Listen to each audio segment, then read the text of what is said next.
ప్రియమైన సహోదరి సహోదరుడా, ప్రభువైన యేసుక్రీస్తు వారి నామం పేరిట మీ అందరికీ శుభవందనాలు. మరి యొక్క శ్రేష్టమైన దినమును మనకు అనుగ్రహించినందుకు దేవునికి మహిమ కలుగునుగాక. ఈ ఉదయకాలము పరిశుద్ధ గ్రంథంలో నుంచి ఫిలిప్పీలకు రాసిన పత్రిక 4వ అధ్యాయం 13వ వచనాన్ని ధ్యానాంశముగా తీసుకుందాం. నన్ను బలపరుచువాని యందే నేను సమస్తమును చేయగలను. ప్రియ సహోదరి సహోదరుడా, ఈ మాటలు ప్రభువైన యేసుక్రీస్తు వారి నామం పేరిట మరి అపోస్తలుడైనటువంటి పౌలు పలుకుచున్నటువంటి మాటలు.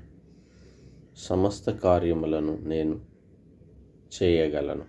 చూడండి, ఏ కార్యము చేయాలన్నా అతని యొక్క తలంపులో, ఆలోచనలో, అతని యొక్క క్రియల్లో తనకున్నటువంటి ఆధారం ఏంటంటే ప్రభువే, ప్రభు యొక్క బలము. చూడము అంటున్నాడు, నేను ఏ కార్యాలు చేయాలన్నా నా బలము, నా ఆధారము, నా శక్తి నాకు సరిపోదు, కానీ నాకు ఒక సర్వోన్నతుడైనటువంటి శక్తిమంతుడైన దేవుడు నాకున్నాడు.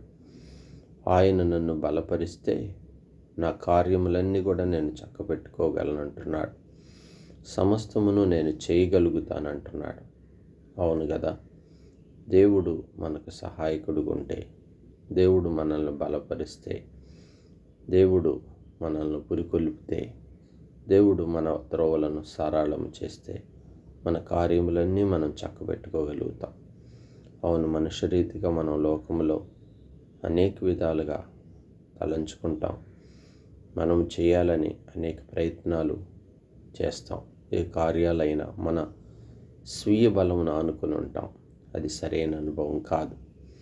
ప్రభువు బలపరచాలి, ప్రభువు నాకు సహాయం చేయాలి, ఆయన బలపరిస్తే సమస్తమును చక్కబెట్టుకోగలుగుతాను అనే తలంపు దైవికమైనటువంటి తలంపు. అంటే దేవుని యొక్క సహాయాన్ని కోరుకోవటం. నిజంగా ఒకసారి దావీదు తన జీవితంలో యవ్వన కాలంలో దేవుని చేత అభిషేకించబడిన తర్వాత దావీదు మరి ఫిలిస్తీన్ల సర్దారుల్లో ప్రధానుడైనటువంటి ఆ బలవంతుడైనటువంటి గొలియాతుని ఎదుర్కోవటానికి నిజంగా అతని శక్తి అయితే సరిపోదు, అతని బలం సరిపోదు.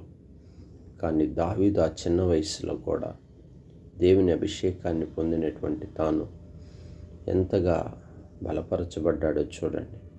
ఒక రాయి విసిరి గొలియాతును చంపటం, చిన్న రాయితో గొలియాతును చంపటం అది స్వీయ బలము కాదు.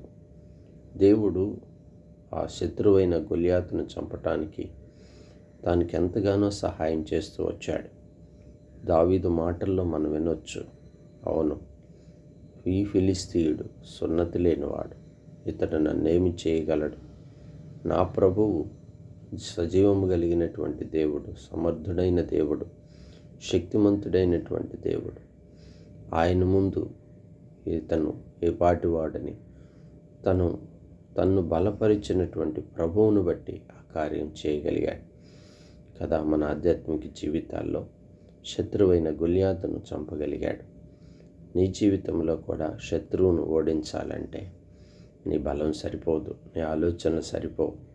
అంతేకాదు, ఏ కార్యాలైనా సమస్త కార్యాలు చక్కగా చేసుకోగలగాలంటే, చక్కబరుచుకోగలగాలంటే నిన్ను బలపరిచేవాడు ఒకడున్నాడు, ప్రభువు అయిన యేసుక్రీస్తు వారు. ఆయన బలమును ఆనుకుంటే ఏ కార్యమునైనా నువ్వు చక్కబెట్టచ్చు, సమస్త కార్యాలు చక్కబెట్టుకోవచ్చు. అంతేగాని మానవ రీతిగా తలంచి స్వీయ ప్రయత్నములో స్వీయ బలం మీద ఆనుకొని అనేకసార్లు నష్టపోయిన సందర్భాలు ఉన్నాయా? అయితే ప్రభు తట్టు చూడు, ప్రభు బలమును ఆనుకొను, ప్రభు సహాయాన్ని కోరుకో, ఆయన నిన్ను బలపరచాలని ఆశపడు. అప్పుడు నీ క్రియలు, నీ కార్యములు, నీ మార్గములన్నీ సమస్తము చక్కపరచబడతాయి. దేవుడు గొప్పవాడు గనుక ఆయన తట్టు తిరుగు. ప్రార్థన చేసుకుందాం. పరిశుద్ధుడా, ప్రేమ కలిగిన తండ్రి, మీరు చెప్పబడిన ఈ అనుభవం నీ వాక్యం ద్వారా ఈ ఉదయకాలం ఎంత గొప్పది. నిజంగా నీవు బలపరిస్తే సమస్తం చక్కపరచబడతాయి. ప్రభువా, నీ బలమును అనుకోవాలని అయ్యా మరి దావీదును మా ముందుకు తీసుకొని వచ్చినందుకు మీకు స్తోత్రాలు. నిజంగా బలవంతుడైన గొలియాతును కొట్టడం అంత సులువైన పని కాదు. కానీ మీరు దావీదును బలమునిచ్చి బలపరిచారు కనుక చిన్న రాయితో ఆ గొలియాతును కొట్టగలిగాడు. నేటి దినాల్లో మా ముందు ఎన్నో సమస్యలు, ఎన్నో పరిష్కారం కాని మరి కార్యాలు ఎన్నో మా ముందుకు వస్తున్నాయి. అవి మా స్వీయ బలం చేత ఎదుర్కోవటం చేత మేము ఆ కార్యాలను చక్కబెట్టుకోలేకపోతున్నాం. అవునయ్యా, నీ బలమును అనుకుంటే సమస్తమును చక్కబెట్టగలమని ఉదయకాలం మాట్లాడిన మాటలను బట్టి స్తోత్రాలు. ఈ అనుభవం నీ బిడ్డలైన నాకు మాకు నేర్పిస్తున్నందుకై మీకు మహిమ చెల్లిస్తున్నాం. దేవా, ఈ దినకాలం అయా యవన కాల బిడ్డల భవిష్యత్తును దీవించము. అయా గర్భఫలం లేని వారికి మంచి గర్భఫలాలు దయచేయం. ప్రాముఖ్యంగా ఎగ్జామ్స్, 10th ఎగ్జామ్స్ ఉన్నాయి, బిడ్డలు రాస్తున్నారు, సహాయం చేయండి.